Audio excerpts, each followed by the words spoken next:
नमस्कार, आपका स्वागत है हमारे खास शो आपका डॉक्टर में। आज हमारे साथ joint specialist doctor Ashish Singh हैं। जैसा कि जोड़ों के दर्द से देश के 80% लोग परेशान हैं, इस बीमारी से लोगों को कैसे मिलेगी राहत, आइए डॉक्टर आशीष सिंह से जान लेते हैं। डॉक्टर आशीष, स्वागत है आपका इंडिया न्यूज में। और पहला सवाल आपसे, जोड़ों के दर्द का कारण क्या है? नमस्कार, मेरा नाम डॉक्टर आशीष सिंह है और मैं एक जोड़ प्रत्यारोपण विशेषज्ञ हूँ। जैसा कि आपने बिल्कुल सही कहा, जोड़ों के दर्द का कारण और जोड़ों के दर्द आजकल बहुत लोगों में पाया जाता है। इसका सबसे पहला कारण होता है ऑस्टियोआर्थराइटिस, यानी समय के साथ, उम्र के साथ घुटना एवं कूल्हा और सभी जोड़ों का घिसना। दूसरा एक कारण होता है संधिवात यानी रूमेटॉइड आर्थराइटिस। यह एक बीमारी है जिसके कारण भी जोड़ खराब होता है और इसके कारण दर्द होता है। और अंत में कहूँगा कि कभी कभी चोट लगने के कारण सेकेंडरी ऑस्टियोआर्थराइटिस भी जोड़ में होता है। वैसे देखा जाए तो बढ़ती उम्र के कारण जो घुटना, कूल्हा और रीढ़ की हड्डी घिसता है, ऑस्टियोआर्थराइटिस, यही मूल रूप कारण है जोड़ में दर्द होने का। और डॉक्टर साहब, क्या जोड़ों की समस्या केवल बुजुर्गों की ही प्रॉब्लम है? दूसरा सवाल आपने पूछा है। आज के दिनों में जोड़ों का दर्द का जो प्रॉब्लम प्रेजेंटिंग एज ग्रुप है वो कम हो गया है और इसका मुख्य कारण है क्योंकि lack of activities, lack of exercises और वज़न में बढ़ना।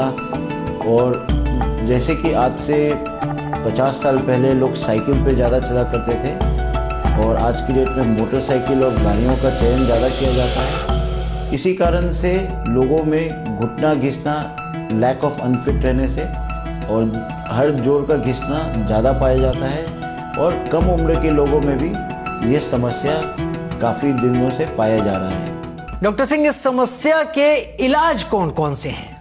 सबसे पहला, इलाज के लिए सलाह परामर्श की ज़रूरत होती है। किसी भी अच्छे ऑर्थोपेडिक सर्जन से सलाह लेना चाहिए। एक्सरे और कारण का पता करना चाहिए। कारण मतलब या तो संधिवात यानी रूमेटॉइड आर्थराइटिस हो सकता है या कोई विशेष प्रकार का गठिया भी हो सकता है। और ऑस्टियोआर्थराइटिस अगर है तो एक्सरेज और ब्लड इन्वेस्टिगेशंस करा के, इन्वेस्टिगेट करके ट्रीटमेंट ऑफ द कॉज करना चाहिए। तो मेरे राय में सबसे पहले किसी ऑर्थोपेडिक हड्डी रोग विशेषज्ञ का सलाह लेना आवश्यक है। डॉक्टर सिंह, आप आज हमें यह भी बताएं कि जॉइंट रिप्लेसमेंट आखिर होता क्या है?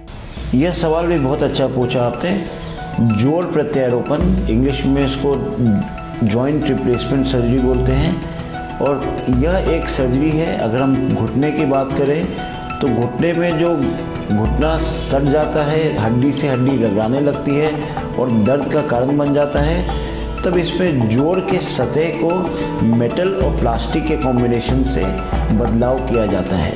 और सिमिलर वे में हिप में बॉल और सॉकेट का रचना किया जाता है और टोटल हिप रिप्लेसमेंट बोला जाता है।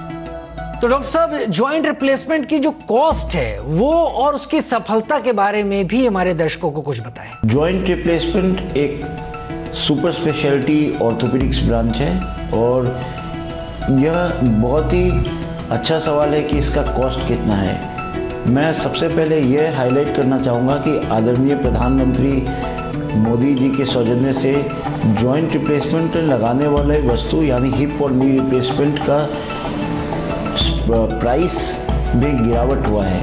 आमतौर से हमारे इंस्टीट्यूट में जॉइंट रिप्लेसमेंट 1 से 1.5 लाख के बीच में हो जाता है। पेशेंट विदिन 12 आवर्स 12 घंटे के भीतर चलता है और 3 से 4 दिनों में उसको छुट्टी कर दी जाती है। यह भी मैं बताना चाहूँगा कि मैं कंप्यूटराइज्ड जॉइंट रिप्लेसमेंट यानी नेविगेशन जॉइंट रिप्लेसमेंट करता हूँ और अब हमारे इंस्टीट्यूट में मेको रोबोटिक टेक्नोलॉजी आने वाला है जनवरी में।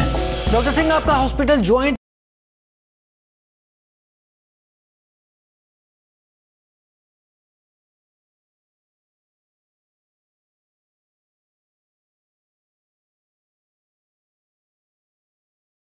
घुटना, कूल्हा, हाफ नी रिप्लेसमेंट्स भी किया जाता है। एल्बो एंड शोल्डर का रिप्लेसमेंट भी किया जाता है। हमारे इंस्टीट्यूट में खास बात यह है कि बेसिक नी रिप्लेसमेंट से लेके नेविगेशन यानी कंप्यूटराइज्ड जॉइंट रिप्लेसमेंट से लेके रोबोटिक टेक्निक से भी जोड़ प्रत्यारोपण किया जाता है। रोबोटिक टेक्निक के सेंटर्स अमेरिका में 600 से ज़्यादा है और यूरोप में करीब 70 के आसपास और Australia and south east Asia में करीब 50 के आसपास है। पर इंडिया का मेको surgical technique robot, arthroplasty robot, India का पहला वर्जन 3 हमारे हॉस्पिटल में शीघ्र ही आने वाला है।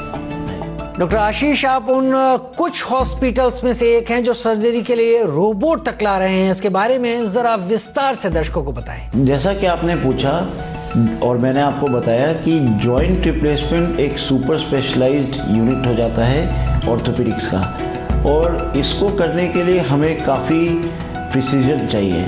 तो प्रिसीजन जब बोलते हैं तो हम लोग जैसे टोटल नी रिप्लेसमेंट यानी घुटना प्रत्यारोपण की बात करें तो टिबिया यानी पैर के हड्डी का स्लोप काटते वक्त 3 डिग्री होना चाहिए, नीचे का एंगल 90 डिग्री होना चाहिए, एक आगे का फ्लैंज 7 डिग्री होना चाहिए।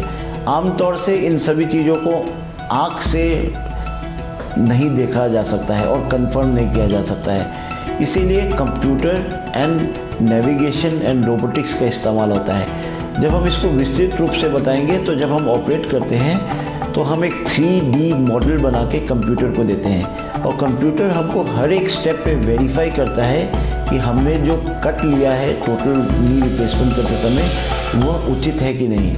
जब हम इसी प्रोसीजर का रोबोट से बात करें तो रोबोटिक टेक्निक बेसिकली एक रोबोटिक आर्म होता है जो हमको गाइड करता है और कंट्रोल भी हम करते हैं, पर अगर हम कोई गलती से भी कुछ कट गलत होने लगे तो वो जाएगा ही नहीं आगे, मतलब कि गलती होने की संभावना भी नहीं है और प्रिसीजन 100% है। जब हम रोबोटिक टेक्नोलॉजी की बात करते हैं तो रोबोटिक टेक्नोलॉजी से सॉफ्ट टिश्यू भी नहीं करता है, इससे ब्लड लॉस कम होता है। जब हम रोबोटिक टेक्निक से बात करते हैं तो प्रिसीजन इम्पॉर्टेंट है, इससे लॉन्जेटिविटी बढ़ता है इम्प्लांट का। और रोबोटिक टेक्निक से ऑन द टेबल आप कंप्यूटर में वेरीफाई करते हैं कि काम सही हुआ है कि नहीं। सबसे खास बात है कि ये सीटी बेस्ड प्लानिंग होता है, मतलब कि हम एक सीटी स्कैन करके बोन्स का पूरा हिसाब लगाते हैं, फिर एक प्लानिंग करते हैं और उसी हिसाब से उस प्लान पर अमल करते हुए जितना डिग्री में काटना है उतने ही डिग्री पे हम कट लेते हैं, जिससे कि एक painless pain free mobile joint मिले और जितना ज़्यादा इसका लॉन्जिविटी हो ये पेशेंट के लिए एक आशीर्वाद रहता है। डॉक्टर साहब, रोबोट से मरीजों को आखिर क्या फायदा होगा और इस सर्जरी का खर्च आखिर कितना आएगा? कोई भी सर्जरी जब हम करते हैं तो वो हम लोग अपना बेस्ट देते हैं। आमतौर से जब हम हाथों द्वारा काम करते हैं आई बॉलिंग से काम करते हैं, मतलब हम सोचते हैं और वही करते हैं। 1 डिग्री 2 डिग्री आई बॉलिंग से नहीं दिखता है, पर जब हम रोबोटिक टेक्नोलॉजी यूज़ करते हैं तो इसमें सबसे खास बात क्या होता है कि इसमें प्रिसीजन 100% होता है। और यह लिटरेचर में देखा गया है कि घुटना प्रत्यारोपण खास करके के बाद सेटिस्फैक्शन 80 to 90% ही है।